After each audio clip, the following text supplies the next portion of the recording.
What's going on, guys? This video is an intro to stock trading video that will hopefully provide some insight and information that's needed when you start stock trading. As a new trader, it's very important to have some necessary information to avoid making mistakes that could lead to a loss of money or a loss of a desire to trade.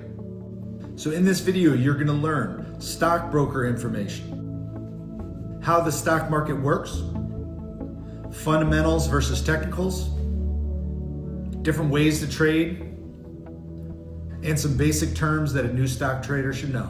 Before you start investing, it's very important to know what the stock market is. But basically, the stock market is a market in which shares of a particular company are bought and sold by different people, depending on supply and demand. A lot of the stock market is based on perception or fear, worldwide news, current events, political issues, but really the stock market goes off of where money goes. If money leaves, typically stocks go down. If money comes in, typically stocks go up. One quick piece of advice for new traders: only put money in the stock market that you can afford to lose. You do not want to face financial hardships because you put money in the stock trading. As a new trader, you're also going to make a lot of mistakes. I still make a lot of mistakes. But overall, if you have a system and you know the basics, you can limit the mistakes that you're going to make. So within the individual companies, there are a certain amount of shares of ownership that can be offered to the public. So basically, a stock like Apple has a certain amount of shares that can be bought. Most of the shares purchased are going to be by institutions, big banks, hedge funds, retirement accounts, things like that. Another piece of ownership of the company's shares is going to be by insiders. That is the CEOs, the managers, all the higher ups of a company. The amount of shares available of a particular company is known as the stock float.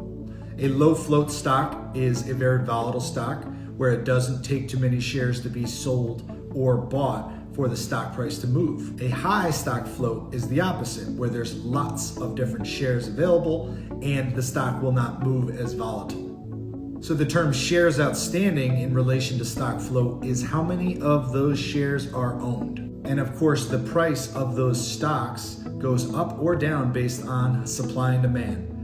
Just a little economics lesson for you. Supply is the amount of shares available for purchase.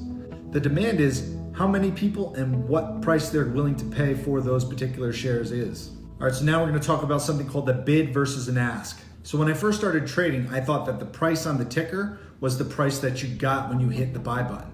That's not the case. The stock market works off of something called a bid versus an ask. So the bid is simply the price that buyers are willing to pay. They're putting a bid out there to see if anybody will sell their shares.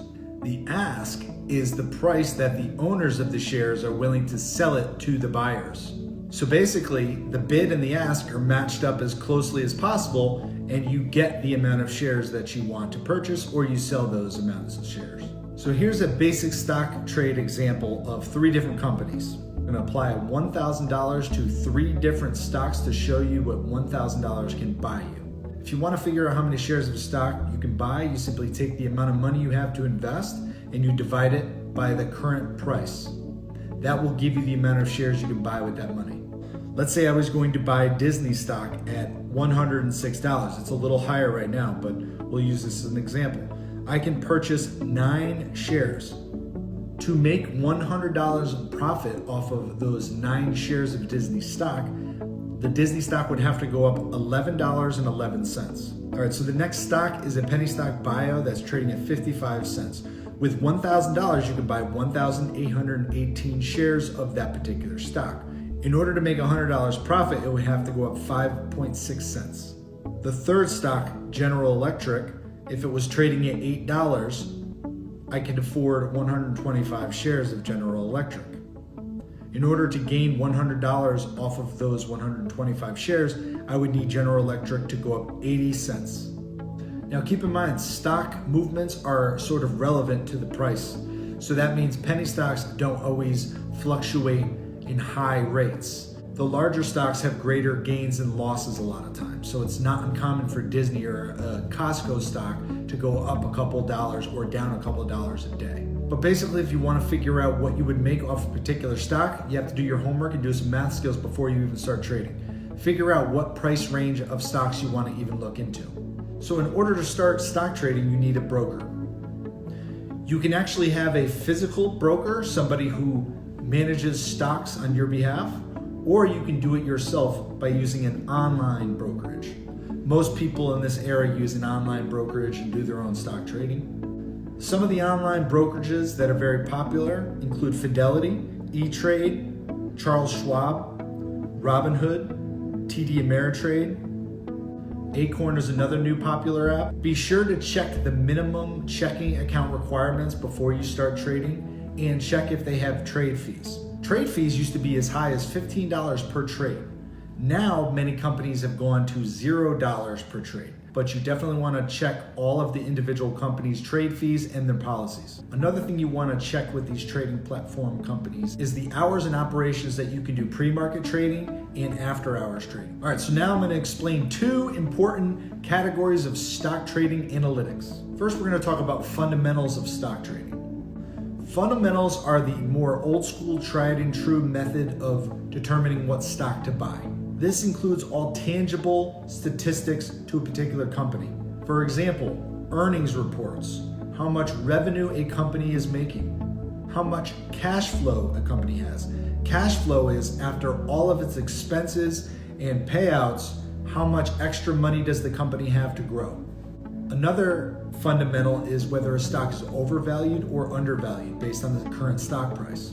Another example of a fundamental statistic is assets, how many assets a company has. So essentially the fundamentals are what you would look at if you're looking at a particular company for a longer period of time. See something of potential in the company, something that you're going to put money in and bank on the fundamentals to bring that stock up. You're going to wait for those earning reports to be good and beat the estimates. Those are the kind of trades that will be fundamental based trades. Typically longer term investors, retirement accounts, banks, financial sectors use that type of trading more so than the next thing I'm going to talk to you about, which is technical. Technicals are all about reading the charts and the action. How much is being bought, how much is being sold, what's the bid and the ask doing. Those are the kinds of things that deal with technical trading. So with looking at chart technicals, you're going to look at general uptrends. You're going to look at the day trends. You can look at the week trends, the monthly. You can look at the yearly, 6 month. There's a lot of different charts that you can look at to figure out uptrends and downtrends. So another important chart technical to know is the support versus resistance lines. The support is an imaginary line that people feel is a safe buy area. So for example, a stock might not be going below $1.57. It keeps hitting 157 and then it goes up. It's bouncing off of that support. That means a lot of people are putting in those bids at 157. On the flip side, you have something called a resistance. So if a stock is on an uptrend and it hits this wall and it can't go through it, like for example, $1.99, it will not get higher than that. It goes to $1.99 and then goes down from there. It's bouncing off of the resistance level. So that means there's a lot of people selling at $1.99, not a lot of people buying. If a stock generally breaks its support, it is viewed as bearish, although it could come right back up. If a stock breaks the resistance, is viewed as bullish, but again, it could go up and down. The stocks are unpredictable at times, so keep that in mind. A lot of people base their trades off of charts and support and resistance levels. So again, chart technicals are more for swing trades or day trades, which I'll explain in a little bit. Fundamentals are typically viewed as long-term investment types of approaches. Of course, you can do a little bit of both. You can look at strong fundamentals and you can also look at how their charts are doing. All right, so I was mentioning some different types of trades. So we're going to start off by discussing long-term trading. A long-term trader is somebody who is going to invest and not really pay attention to it because they're very confident and they'll check periodically, and they're looking to invest for 6 months, years. Retirement accounts, mutual funds are typically long-term investments. They're looking at overall growth with the economy and the company's fundamentals. Swing trading is basically playing a chart technical or a fundamental earnings report coming up. So people are in it for a short amount of time, but not necessarily one day or two. So it could be a few weeks just to play a company before it has its earning reports. Day trading is very popular, especially in the modern formats of online trading. So day trading is just like what it sounds. buying a stock and selling that same exact stock that same trading day. Now, you can only have 3 day trades within a 5-day trading period, or you'll be marked as a day trader, a pattern day trader. Many of these online platforms do things to protect you from making more than 3 day trades. Another type of investor is known as a stock short. So when people short a stock, they actually feel bearish about the company. So they're actually betting on the stock to go down rather than up. So of the different types of traders, I suggest that you figure out what type of trader you're going to be rather than just throwing money in. Maybe you have a little bit of a long-term plan, maybe you have a short-term plan, maybe you have a little bit of everything. You also want to figure out what sectors of stocks you'd want to trade, what level of stock price fits your budget. Those are all things you need to know before you start investing. All right, the most commonly used type of order is a market order. That means you're hitting buy or sell based on the current market price, but don't forget that the market price on the ticker is not necessarily what you're going to get just by hitting that button. It aligns the bids and the asks. If you want to sell or buy at an exact price, you're going to put something called a limit order. The limit order is a purchase or a sale of a particular stock based on a specific number, price, or better. So for example, if I want to sell at 150, I put the limit order at 150, and if it reaches 150, it's going to sell. If it goes a little higher, it might sell at 156, but it's going to sell at 150 or higher, or it does not get activated. Another very important useful tool is the stop loss or stop order. The stop loss is in the event that the stock tanks or drops, you cut your losses and you move on. It's set so that if you're not staring at a screen or watching the stock market, so by setting the stop loss, it's sort of a safety net in case that stock drops drastically. If doing penny stocks, I recommend having stop losses. So with that stop loss, if the price goes below that certain points, it automatically sells. There's also something called the trailing stop loss. Trailing stop loss is basically that if a stock goes up, the stop loss will also go up. So if you're not going to be at your computer or your phone checking the stock market, this might be an option too. You want to do more research on trailing stop orders. Now, there's pros and cons to all of these different orders. You can set a stop loss and cut some losses, but then that stock might go right back up. That's one of the risks you take. So each of these types of trades that you can use on these platforms has a purpose. You have to figure out what works for you and know how to use them. So my advice to you as a new trader, as I stated before, is to have a plan of action. That's something that I did not do for a long time. I just threw stuff in, I didn't do my homework, and I hoped that the stocks went up. Sometimes they did, but a lot of times they went down, and I did not sell. I didn't set stop losses. I didn't have a plan as to what I would do if the stock went up or down. So basically what happened with me is a lot of stocks went up. I didn't sell and secure profit. They went right back down, and I ended up losing money on a lot of those same stocks. I can't tell you how many times that's happened because I did not have a plan of action. Know what level of stock you want to purchase, a $100 stock, a $5 stock, a penny stock.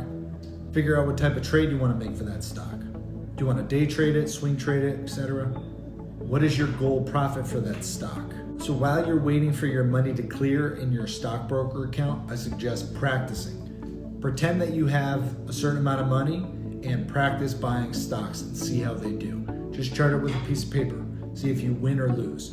Just practice. This is going to help you understand how the stock market moves, how these stocks are traded. That's something that a lot of new traders should do. Also, read up on a lot of different methods and ways to make money on stock trading. Watch tutorials, videos. Another thing you want to do is look at the Dow Jones Industrial Average and S&P and look out for news stories because they have a big impact on the stocks that you're going to buy. There's a sort of world crisis like the coronavirus or something like that. Oil prices may be drastically changing. So if you're going to invest in oil or short oil, that's something you'd want to know. You'd want to know that news.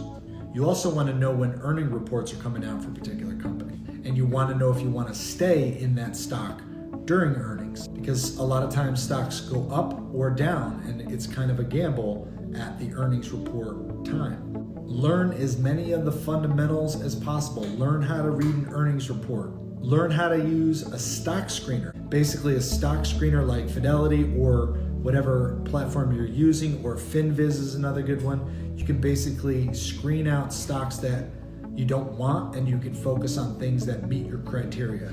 Price, earnings, growth, all of those things. All right, so in conclusion, I hope you found this video useful and informative. Don't forget to subscribe, guys. Hit a big thumbs up for me. And if you like this video, I have some other stock videos that you can check out.